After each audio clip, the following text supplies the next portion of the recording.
నమస్కారం, నేను Kavya. Metro news కి స్వాగతం. ముందుగా ముఖ్యాంశాలు.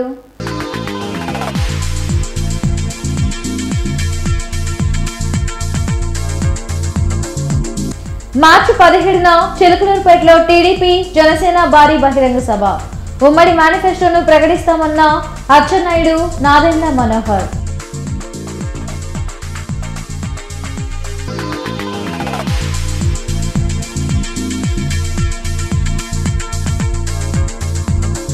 పోరాడకపోతే ప్రత్యేక హోదా ఏపీకి ఎప్పటికీ రాదు.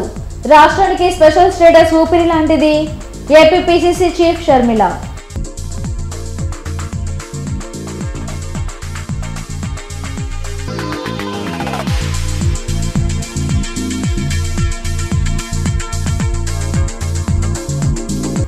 వైఎస్ఆర్ చేయూత పథకం ద్వారా జిల్లాలోని 93,275 మంది మహిళలకు లబ్ధి. 174,89,06,250 రూపాయల చెక్కును అందించిన కలెక్టర్ వేణుగోపాల్ రెడ్డి.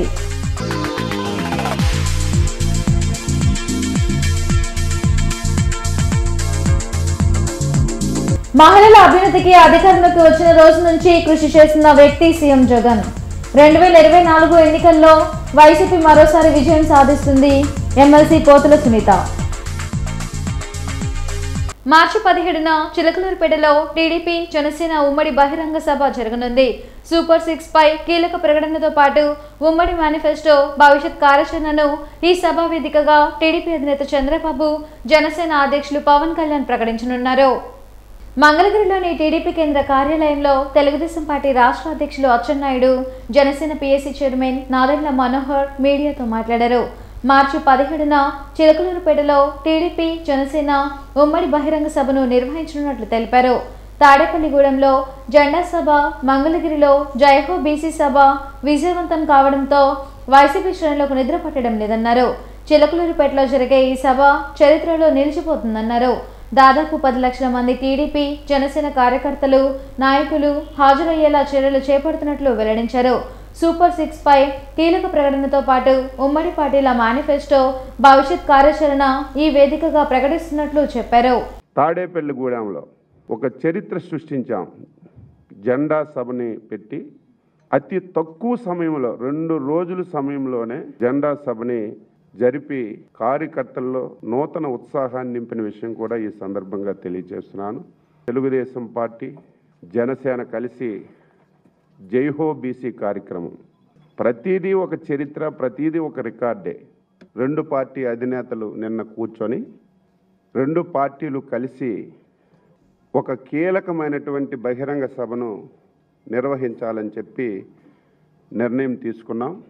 ఆ బహిరంగ సభ ఈ నెల 17వ తారీఖున చిలకలూరుపేటలో నిర్వహించి అతి భారీ సభని చేయాలని చెప్పి 2 పార్టీలు కూడా నిర్ణయించాయి. ఆంధ్రప్రదేశ్ చరిత్రలో రేపు 17వ తారీఖు జరుగుతున్నటువంటి ఉమ్మడి సభ రాజకీయ చరిత్రలో మరొక చారిత్రాత్మకమైనటువంటి ఘట్టానికి ఒక వేదిక అవుతుందని చెప్పి ఈ సందర్భంగా తెలియజేస్తున్నాను. ఆ సభలో సూపర్ 6కి సంబంధించి కీలకమైనటువంటి ప్రకటన చేయబోతున్నాం. తెలుగుదేశం పార్టీ, జనసేన ఉమ్మడి మేనిఫెస్టోతో పాటు భవిష్యత్ ప్రణాళికలు కూడా ఆ సభలో ప్రకటించబోతున్నాం. ఆ సభకి టార్గెట్ 10 లక్షల మంది హాజరవుతారు అని చెప్పి నిర్ణయం తీసుకున్నాం. జనసేన పార్టీ కార్యాలయ సిబ్బంది ఇళ్లపై పోలీసులు దాడులు చేసి భయభ్రాంతులకు గురి చేయడాన్ని అచ్చెన్నాయుడు, నాదెండ్ల మనోహర్ ఖండించారు. తాడేపల్లిగూడెం సభను ఎలాగైనా ఫెయిల్యూర్ చేయాలని ప్రభుత్వం కుట్రలు చేస్తుందని ఆరోపించారు. అధికారులు చట్ట ప్రకారం కాకుండా వైసీపీ చెప్పినట్లు వ్యవహరిస్తే భవిష్యత్తులో మూల్యం చెల్లించుకోక తప్పదన్నారు. ఈ నెల 17న జరగనున్న సభకు ఆర్టీసీ ఎండీ బస్సులు కేటాయించుకుంటే ఈసీకి ఫిర్యాదు చేస్తామని చెప్పారు. నిన్న రాత్రి పోలీసుల వ్యవహార శైలి చాలా ఆశ్చర్యం కలిగించింది. ఆ అపార్ట్మెంట్లో నివసిస్తుంది మా పార్టీ అధ్యక్షులు పవన్ కళ్యాణ్ గారి భద్రతా సిబ్బంది, జనసేన పార్టీ మీడియా విభాగం సిబ్బంది కేవలం కుట్రపూరితంగా ప్రీ ప్లాన్డ్గా వీళ్ళని భయభ్రాంతులు చేయాలని, వీలైతే ఏదో ఒక వస్తువు ఒకటి పెట్టి వారిపైన కేసు పెట్టి తీసుకెళ్ళి ఇబ్బంది పెట్టాలని ఆలోచనతోటి గోడలు దూకి మరి పోలీసులు వాచ్మెన్ని వెపన్తో బెదిరించి రూములోకి వచ్చి సోదా చేశారంటే ఏ విధంగా వీళ్ళు ప్రయత్నం చేస్తున్నారో రాష్ట్ర ప్రజలకు అర్థం కావాలి. ప్రతిపక్ష నాయకుల్ని, ప్రతిపక్షాల్లో ఉన్న ప్రతి ఒక్కరిని కూడా భయపెట్టించాలని మీరు చేస్తే ఆ ప్రయత్నం విఫలమవుతుంది తప్ప మరొకటి లేదు. ఆర్టీసీ ఎండీకి చిట్ట చివరిగా హెచ్చరిక చేస్తున్నాను. ఈరోజే లెటర్ పెడతాం రెండు పార్టీలు. రేపు 17వ తారీఖు జరుగుతున్నటువంటి సభకి బస్సులు మీరు ఇవ్వాలి. ఇవ్వకపోతే మాత్రం ఈరోజు ఎవరైతే ఎండీగా ఉన్నారో, ఎవరైతే మీరు ఆఫీసర్స్గా ఉన్నారో, రేపు అధికారంలోకి వచ్చిన తర్వాత మీకు తగిన మూల్యం చెల్లించుకోవాల్సిన పరిస్థితి వస్తుంది. ఈ ఎలక్షన్ కమిషన్కి రాస్తాం. అందుకే నేను వార్నింగ్ కూడా ఇచ్చాను. ఎలక్షన్ కమిషన్ కూడా రాస్తాం. ఒక పార్టీకి ఇస్తున్నారు, ఒక పార్టీకి ఇవ్వడం లేదని ఈరోజు అది కూడా లెటర్ రాస్తాం. ఏపీకి ప్రత్యేక హోదా కోసం ప్రతిపక్ష నేతగా నిరాహార దీక్ష చేస్తున్న వైఎస్ జగన్ అధికారంలోకి వచ్చాక స్పెషల్ స్టేటస్ గురించి నిజమైన పోరాటం ఏం చేశారని నిలదీశారు ఏపీ పీసీసీ చీఫ్ షర్మిల. మంగళగిరిలోని సీకే కన్వెన్షన్లో ఏపీకి ప్రత్యేక హోదా న్యాయ సాధన ప్రతిజ్ఞ కార్యక్రమాన్ని కాంగ్రెస్ పార్టీ చేపట్టింది. పీసీసీ అధ్యక్షురాలు షర్మిలతో పాటు మాజీ మంత్రులు జేడీ శీలం, పల్లంరాజు, కాంగ్రెస్ నేతలు గిడుగు రుద్రరాజు, మస్తాన్ వలి తదితరులు పాల్గొన్నారు. 10 ఏళ్లుగా ప్రజలను అధికార పార్టీలు గొర్రెలను చేశారని ధ్వజమెత్తారు షర్మిల. ప్రత్యేక హోదా కోసం సింహంలా మాదిరిగా ఉద్యమించాల్సిన సమయం వచ్చిందన్నారు. ఆంధ్ర రాష్ట్రం ఏర్పడి 10 సంవత్సరాలు అయిపోయింది. ఈ 10 సంవత్సరాలలో ఆంధ్ర రాష్ట్ర ప్రజల హక్కుల్లో ఏ ఒక్కటి కూడా అటు కేంద్ర ప్రభుత్వం కానీ ఇటు రాష్ట్ర ప్రభుత్వాలు కానీ ఆంధ్ర రాష్ట్ర ప్రజలకు ఒక్క హామీ కూడా నెరవేర్చుకోలేకపోయారు. ఇందులో అతి ముఖ్యమైన హామీ ప్రత్యేక హోదా. పక్క రాష్ట్రాలలో ప్రత్యేక హోదా ఇస్తే ఒక రాష్ట్రంలో 2000 పరిశ్రమలు వస్తే ఇంకో రాష్ట్రంలో 10,000 పరిశ్రమలు వచ్చాయి. ఈ 10 ఏళ్లలో మన రాష్ట్రంలో కనీసం పట్టుమని 10 కొత్త పరిశ్రమలు కూడా రాలేదు. దాంతో ఉద్యోగాలు లేక మన బిడ్డలు వలసలు పోతున్నారు. అసలు ప్రత్యేక హోదా మన రాష్ట్రానికి సంజీవిని లాంటి. రాష్ట్రానికి స్పెషల్ స్టేటస్ వస్తే ఉద్యోగ ఉపాధి అవకాశాలు పెరుగుతాయనే విషయాన్ని గుర్తు చేశారు. రాష్ట్ర ప్రయోజనాల కోసమే తాను ఏపీ రాజకీయాల్లో వచ్చినట్లు స్పష్టం చేశారు. ఏం మేలు చేసిందని బీజేపీకి మద్దతు ఇచ్చేందుకు వైసీపీ, టీడీపీ, జనసేనలు క్యూ కడుతున్నాయో ప్రజలకు చెప్పాలని డిమాండ్ చేశారు. ప్రత్యేక హోదా గురించి మాట్లాడుతూ ఒకంత భావోద్వేగానికి లోనయ్యారు షర్మిల. ఎక్కడైనా రాష్ట్రంలో ప్రత్యేక హోదా అన్న ఊసైనా ఉందా? ఒక్క మనం మాట్లాడుతున్నాం, కాంగ్రెస్ పార్టీ మాట్లాడుతుంది. పాలకపక్షం, ప్రతిపక్షం 2 పార్టీలు బీజేపీకి బానిసలయ్యాయి. వాళ్ళు బానిసలు కావడమే కాకుండా ఈరోజు ఆంధ్ర రాష్ట్ర ప్రజలందరినీ బీజేపీ పార్టీకి బానిసలు చేయాలని చూస్తున్నారు. ప్రత్యేక హోదా లేనిదే మన రాష్ట్రం ముందడుగు వేయలేదు. ప్రత్యేక హోదా లేనిదే మన రాష్ట్రం బాగుపడదు. మనకు కొత్త రాజధాని ఎంత అవసరమో అందరికీ తెలుసు. బీజేపీ పార్టీ మనకు ఒక్క వాగ్దానం కూడా నిలబెట్టుకోకపోయినా కూడా ఈ ప్రతిపక్షం, ఇటు పాలకపక్షం అదే బీజేపీ పార్టీతో డ్యూయట్లు పాడుతున్నాయి, అదే బీజేపీ పార్టీతో పొత్తులు పెట్టుకున్నాయి. వైఎస్ఆర్ చేయూత పథకం 4వ విడత నిధులను జిల్లాలోని లబ్ధిదారులకు కలెక్టర్ వేణుగోపాల్ రెడ్డి అందించారు. 93,275 మంది మహిళలకు 174,89,06,250 రూపాయల చెక్కులను పంపిణీ చేశారు. కలెక్టర్తో పాటు పలువురు ప్రజాప్రతినిధులు, అధికారులు పాల్గొన్నారు. 45 నుంచి 60 ఏళ్ల మధ్య వయసు ఉన్న ఎస్సీ, ఎస్టీ, బీసీ, మైనార్టీ మహిళలకు ఏడాదికి 18,750 రూపాయల చొప్పున 4 విడతల్లో 75,000 రూపాయల లబ్ధి పొందారు. ఈ నగదును మహిళలు వారి ఆర్థిక అభ్యున్నతికి వినియోగించుకునేలా చర్యలు తీసుకున్నట్లు కలెక్టర్ వేణుగోపాల్ రెడ్డి తెలిపారు. గౌరవ ముఖ్యమంత్రి వర్యులు శ్రీ వైఎస్ జగన్మోహన్ రెడ్డి గారు ఈరోజు వైఎస్ఆర్ చేయూత 4వ విడత నగదు మంజూరు పథకాన్ని అనకాపల్లి నుంచి ప్రారంభించిన సందర్భంగా మన జిల్లాలో దాదాపుగా 93,275 మంది లబ్ధిదారులకి ఈ రోజున ఈ కార్యక్రమం ద్వారా 174,88,00,000 రూపాయలు లబ్ధి జరుగుతూ ఉంది. మొత్తం కలిసి ఈ ఒక్క వైఎస్ఆర్ ఆసరా అనే వైఎస్ఆర్ చేయూత అనే ఈ పథకం ద్వారా 708 కోట్ల పైగా డబ్బులు మన జిల్లాలోని మహిళలకి అందజేయడం జరిగింది. ఈ పథకంలో కేవలం 18,750 రూపాయల సంవత్సరానికి ఆర్థిక సాయంగానే కాకుండా ఇంత విశాలమైన దృక్పథంతో చేస్తున్నాం కాబట్టి మహిళలందరికీ కూడా ఇది చక్కగా ఉపయోగపడుతుందని చెప్పి ఆశిస్తున్నాం. అంతర్జాతీయ మహిళా దినోత్సవం పురస్కరించుకొని బృందావన్ గార్డెన్స్ లోని వైసీపీ జిల్లా కార్యాలయంలో మహిళా నాయకుల సమావేశం జరిగింది. ఎమ్మెల్సీ పోతుల సునీతతో పాటు వైసీపీ జిల్లా అధ్యక్షులు డొక్కా మాణిక్యవర ప్రసాద్ పాల్గొన్నారు. మహిళా సాధికారత కోసం అధికారంలోకి వచ్చినప్పటి నుంచి కృషి చేసిన వ్యక్తి ముఖ్యమంత్రి వైఎస్ జగన్మోహన్ రెడ్డి అని పోతుల సునీత అన్నారు. అనేక పథకాల్లో మహిళలకు ప్రాధాన్యత ఇస్తూ వారిని ఆర్థికంగా బలోపేతం చేశారని చెప్పారు.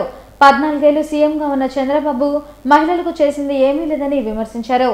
బీసీలను మరోసారి మోసం చేసేందుకే బీసీ గర్జన అంటూ చంద్రబాబు సభ నిర్వహించారని ధ్వసమెత్తారు. మరి మహిళా సాధికారత కానివ్వండి, మరి అలాగే రాజ్యాధికార పదవుల్లో కూడా మహిళలకి బీసీలకి పెద్ద పీట వేసి మరి వాళ్ళందరూ కూడా ముందు వరుసలో ఉంచి రాష్ట్ర అభివృద్ధిలో వాళ్ళందరినీ కూడా పాత్రలు చేసినటువంటి ముఖ్యమంత్రి జగనన్న తెలుగుదేశం పార్టీ ఒక పథకంలాగా ఈ 4.5 సంవత్సరాల కాలం ఒక దుర్మార్గమైన ఆలోచనలతో రాష్ట్ర ప్రజల్ని పక్కదారి పట్టించే దిశగా ఈరోజు నిజంగా నేను చంద్రబాబు నాయుడిని అడుగుతున్నాను. చంద్రబాబు నాయుడు గారు, మీరు 14 సంవత్సరాలు ముఖ్యమంత్రిగా రాష్ట్ర ప్రజలకి గుర్తుండే ఏదైనా ఒక్క సంక్షేమ కార్యక్రమం అయినా మీరు తీసుకొచ్చారని నేను అడుగుతున్నా. దేశానికి మహిళా సాధికారతలో ఒక రోల్ మోడల్గా జగనన్న నిలబడ్డారు. టౌన్లో బీసీ గర్జన అని చెప్పి పెట్టారు. ఆ బీసీ గర్జనకి ఎవరైనా బీసీలు ఎంతమంది వెళ్ళారు? అసలు ఏమైనా ఒక సక్సెస్ఫుల్గా జరిగిందా బీసీ గర్జన? మరి బీసీలకు ఒకరినైనా రాజ్యసభ స్థానాలకు పంపించాడా చంద్రబాబు నాయుడు? బీసీల మేనిఫెస్టో గురించి మాట్లాడుతున్నారు. బీసీలకు మీరు ఏం చేశారు ఈ రాష్ట్రంలో? బీసీలని అనేక సందర్భాల్లో కూడా చంద్రబాబు నాయుడు అవమానపరిచాడు. బహుజనులకు జరుగుతున్న అన్యాయాన్ని గుర్తించి రానున్న ఎన్నికల్లో చైతన్యంతో ఓట్లు వేసి బహుజనులను గెలిపించాలని బీఎస్సీ రాష్ట్ర కోఆర్డినేటర్ పూర్ణచంద్రరావు కోరారు. బ్రాడిపేట పెన్షనర్స్ హాల్లో జరిగిన బీసీ కులాల ఆత్మీయ సమ్మేళనంలో పూర్ణచంద్రరావు పాల్గొన్నారు. జిల్లాలో అత్యధికంగా 2.5 సంవత్సరాలు ఎస్సీగా ఆయన పనిచేసినట్లు తెలిపారు. జిల్లాలో కుల, ఆర్థిక, రాజకీయ, సామాజిక సమస్యలు ఉన్నాయని వాటి పరిష్కారానికి కృషి చేయాల్సిన అవసరం ఉందన్నారు. ఇతర పార్టీలలో ఎస్సీలకు 29, ఎస్టీలకు 7 సీట్లను మాత్రమే కేటాయించారని, బహుజనులను రాజకీయంగా పార్టీలు రాజకీయ అంగడి సరుకుల కింద వాడుకుంటున్నాయని ఆరోపించారు. ఒక బీసీ నేపథ్యం, కుమ్మరి సామాజిక వర్గం చెందినవాడిని కాబట్టి నేను ఆలోచించాను, ఏ పార్టీల్లో అయితే మనకి సరైనటువంటి వెసులుబాటు దొరుకుతుంది, పనిచేసే అవకాశం దొరుకుతుంది, ఎవరు అసలు ఈ రాష్ట్రంలో వెనకబడి పూర్తిగా ఉన్నారు, రాజకీయ అంటరాని వారుగా, రాజకీయ అనాథలుగా ఏ వర్గాలు ఉన్నాయని ఆలోచిస్తే వాళ్ళు బహుజనులే అనిపించింది. అంబేద్కర్ పుణ్యమాని ఎస్సీస్కి, ఎస్టీస్కి నియోజకవర్గాలు వచ్చాయి, కానీ ఆ నియోజకవర్గాల్లో వాళ్ళని ఎస్సీస్ని బందీ చేసి పెట్టారు, రాజకీయ బందీలను చేసి పెట్టారు. మిగిలిన జనరల్ స్థానాల్లో పాపులేషన్ ప్రకారం ఎస్సీస్ 17% ఉంటే వాళ్ళకి రావాల్సిన సీట్లు ఎస్సీస్కి 175 సీట్లలో కనీసం 35 సీట్లు 36 సీట్లు రావాల్సి ఉండగా ఇప్పుడు ఓన్లీ 29 సీట్లకే పరిమితం చేశారు. 6-7% ఉన్నటువంటి ఎస్టీలు మన దగ్గర 7 నియోజకవర్గాలకే పరిమితం చేశారు.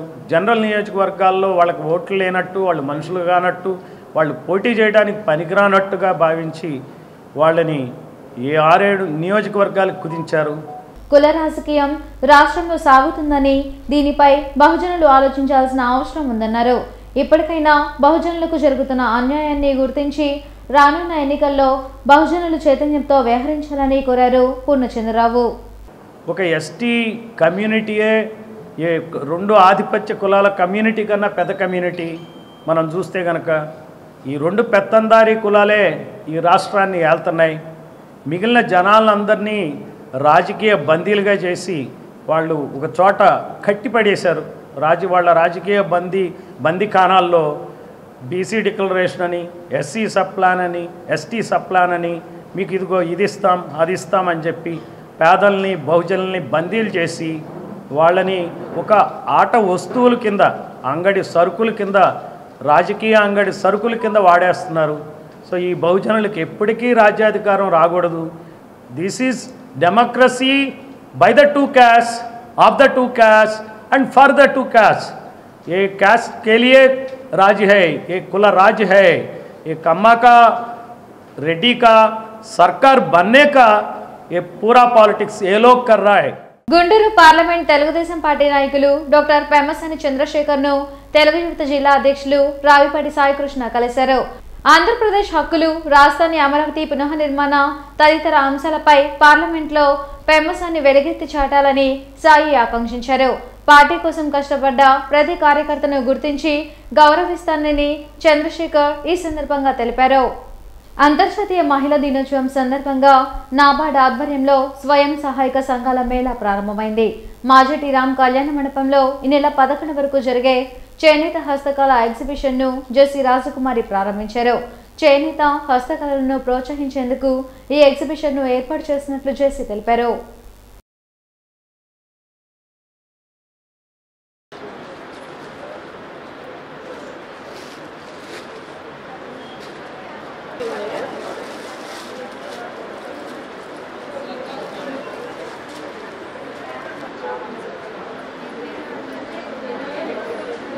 హ్యాండ్లూమ్స్ని, హ్యాండీక్రాఫ్ట్స్ని ప్రమోట్ చేయాలన్న ఉద్దేశంతో నాబార్డ్ అంతర్జాతీయ మహిళా దినోత్సవం సందర్భంగా మన గుంటూరు జిల్లాలో చక్కని ఎగ్జిబిషన్ ఒకటి ఏర్పాటు చేశారు. ఇందులో 4 రాష్ట్రాల నుంచి చేనేత ఉత్పత్తులు అలాగే చేతి వృత్తిదారులు చేసిన అనేక వస్తువుల్ని ఇక్కడ ప్రదర్శించారు.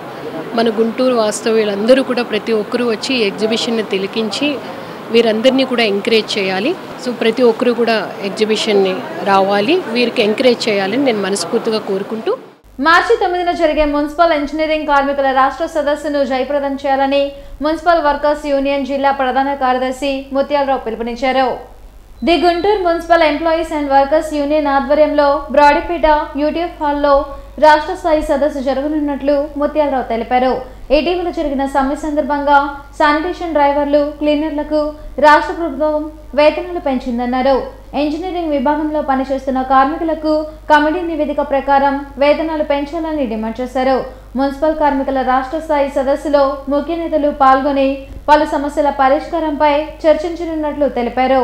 ఇటీవల రాష్ట్ర వ్యాప్తంగా మున్సిపల్ కార్మికులు 16 రోజుల పాటు నిరవధిక సమ్మె చేయడం జరిగింది. ఈ నిరవధిక సమ్మె సందర్భంగా రాష్ట్ర ప్రభుత్వం కొద్దిమంది కార్మికులకి వేతనాలు పెంచడం జరిగింది. అయితే సమ్మె సందర్భంగానే ప్రభుత్వం ఇంజనీరింగ్ కార్మికులకి, మున్సిపాలిటీలు, నగరపాలక సంస్థలు అట్లాగే కార్పొరేషన్లో పనిచేస్తున్నటువంటి ఇంజనీరింగ్ విభాగం ఏదైతే ఉందో వాటర్ వర్క్స్, అట్లాగే వర్క్ ఇన్స్పెక్టర్లు, చైన్ దళం, ఇట్లా ఈ విధంగా ఇంజనీరింగ్ విభాగంలో పనిచేస్తున్న కార్మికులకి వేతనాలు పెంపుదల కోసం అని చెప్పేసి 9 మంది అధికారులతోటి కమిటీ ఏర్పాటు చేశారు. ఆ కమిటీ నివేదికని ప్రభుత్వానికి పంపించడం జరిగింది. ప్రభుత్వం ఈ కమిటీ నివేదికను వెంటనే ఆమోదించాలని, ఆమోదించి మున్సిపల్ ఇంజనీరింగ్ కార్మికులకు కూడా వేతనాలు పెంచాలని చెప్పేసి సిఐటియు అనుబంధ సంఘంగా డిమాండ్ చేస్తూ ఉన్నాం. ఈ నెల 9వ తేదీన గుంటూరులో మున్సిపల్ ఇంజనీరింగ్ కార్మికుల రాష్ట్ర సదస్సు నిర్వహిస్తూ ఉన్నాం. కావున వెంటనే ఈ ప్రభుత్వం వెంటనే ఈ నివేదికను ఆమోదించి ఇంజనీరింగ్ కార్మికులకు కూడా వేతనాలు పెంచాలని చెప్పేసి కోరుతా ఉన్నాం. మార్చి 10న సావిత్రిబాయి పూలే వర్ధంతి సభను బ్రాడీపేటలోని సిపిఎం కార్యాలయంలో కుల నిర్మూలన పోరాట సమితి నిర్వహించనుంది. ఈ సభకు సంబంధించిన కరపత్రాలను లార్జ్ సెంటర్లోని అంబేద్కర్ విగ్రహం వద్ద కేఎన్పీఎస్ నాయకులు ఆవిష్కరించారు. మహిళల అభ్యున్నతికి, అంటరానితన నిర్మూలనకు సావిత్రిబాయి పూలే విశేష కృషి చేశారని కృష్ణ తెలిపారు. ఈ నెల 10వ తేదీన కుల నిర్మూలన పోరాట సమితి రాష్ట్ర కమిటీ ఆధ్వర్యంలో సావిత్రిబాయి పూలే 127వ సంస్మరణ సభను 2/7 బ్రాడీపేటలోని కమ్యూనిస్ట్ పార్టీ ఆఫీసులో కొరటాల సత్యనారాయణ భవనంలో జరుగుతూ ఉంది. ఈ సందర్భంగా కరపత్రాన్ని ఆవిష్కరిస్తూ ఉన్నాం. దేశవ్యాప్తంగా మహిళల మీద అత్యాచారాలు, హత్యలు పెరుగుతూ ఉన్నాయి.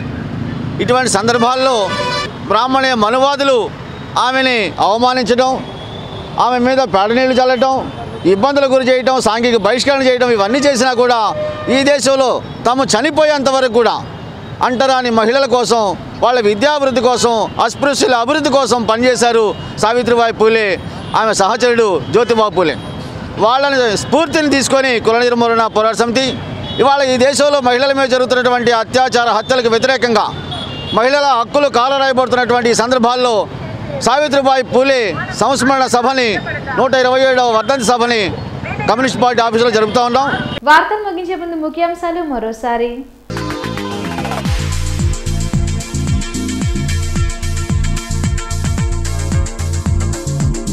మార్చి 17న చిలకలూరుపేటలో టీడీపీ జనసేన భారీ బహిరంగ సభ. ఉమ్మడి మేనిఫెస్టోను ప్రకటిస్తామన్న అచ్చెన్నాయుడు, నాదెండ్ల మనోహర్.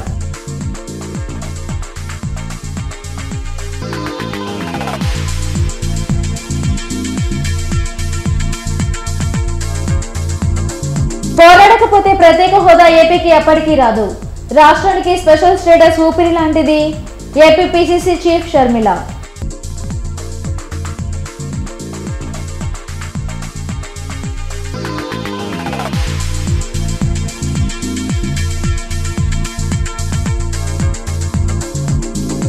వైఎస్ఆర్ చేయూత పథకం ద్వారా జిల్లాలోని 93,275 మంది మహిళలకు లబ్ధి.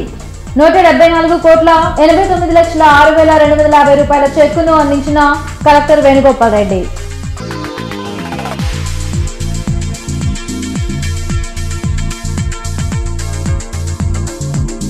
మహిళల అభ్యున్నతికి అధికారంలోకి వచ్చిన రోజు నుంచి కృషి చేస్తున్న వ్యక్తి సీఎం జగన్. 2024 ఎన్నికల్లో వైసీపీ మరోసారి విజయం సాధిస్తుంది. ఎమ్మెల్సీ పోతుల సునీత. ఈ వార్తలు ఇంతటితో సమాప్తం. నమస్కారం.